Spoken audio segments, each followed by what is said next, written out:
Hi, this is David from InState. I wanted to jump on and just record a very quick video about something that I've been working on in the background for a few weeks now, I guess.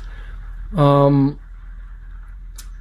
it because it solves a real-world problem for me, and I think really good software does that. I mean, it obviously solves a problem, but it is born from sort of a personal problem that somebody has that they try and build a solution for. And hopefully, if it solves my problem, it can solve a problem for others or be useful to others too. So like I said, I've spent probably way too much time building this. I thought it would be a very quick project, and it turned into probably a few hundred hours worth of work. But the problem it solves for me is Facebook, and not Facebook itself, but a lot of us do business on Facebook in terms of Facebook groups.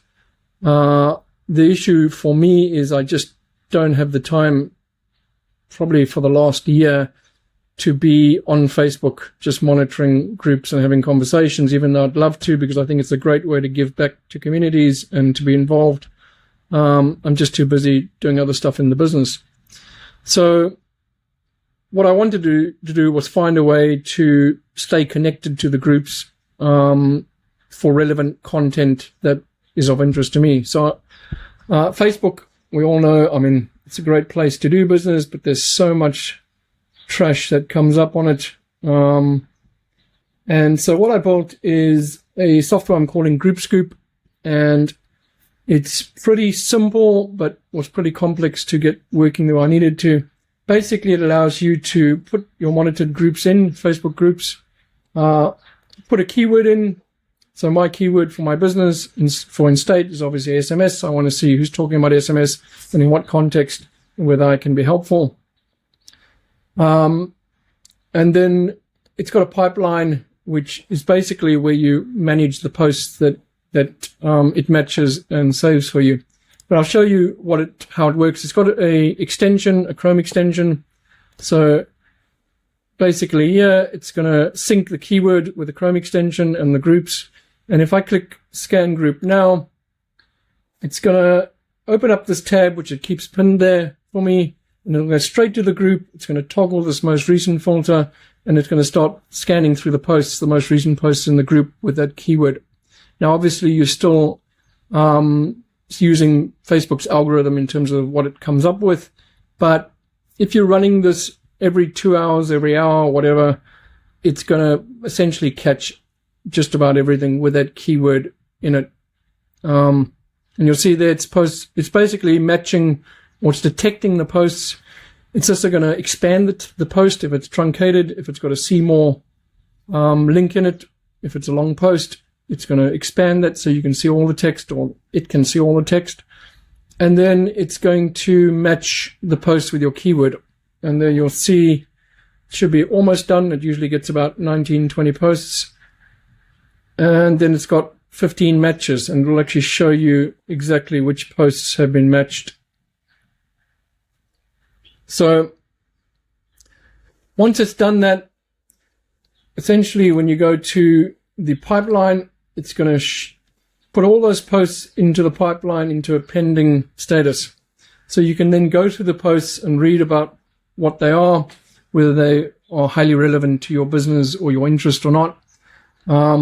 You can ignore them. It'll put them into this ignored bucket, and you can respond to them. Now, if you want to see the post, you can click View on Facebook. It's going to go and search for that post, because we don't have a post ID. It's going to look for the author. It's going to find the post. This is one's got see more text on it.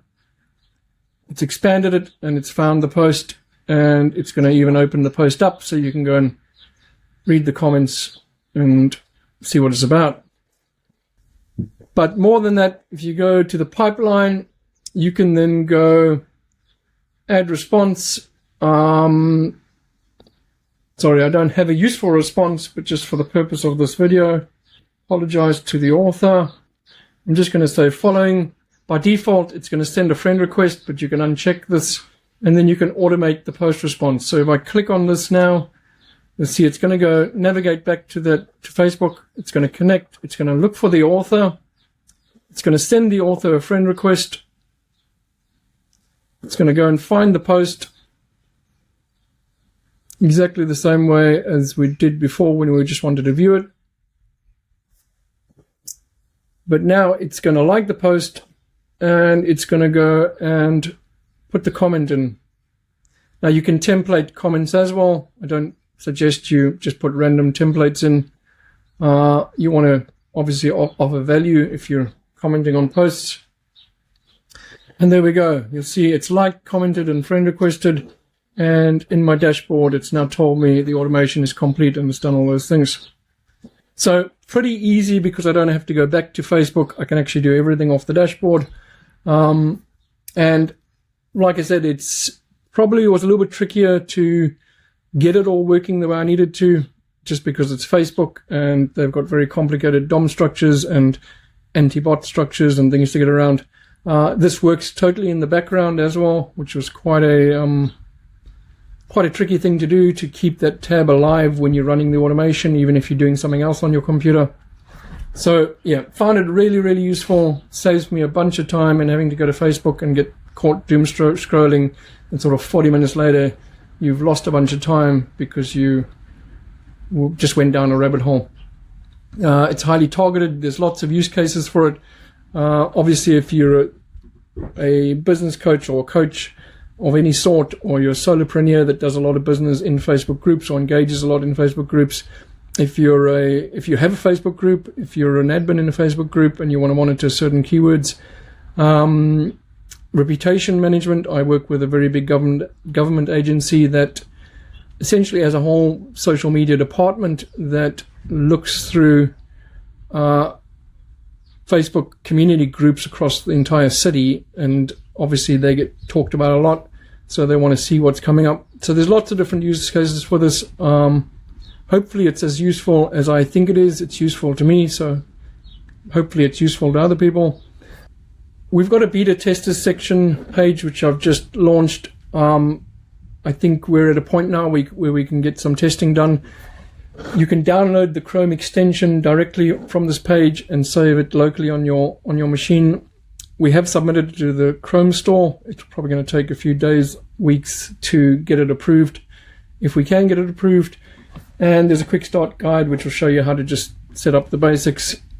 What I'd sincerely like is for a couple of people to test it out and tell us if it's helpful, good, what we can improve. Obviously, there's going to be a few bugs.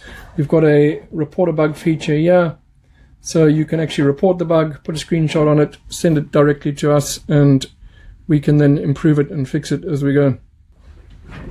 I'll put the URL in the comments for this post. Obviously, would love a few of you to try it out and test it. It's a free trial account, so you can register an account, install it, play around with it. Obviously happy to extend that account to beta testers that give us some constructive feedback and help us improve it.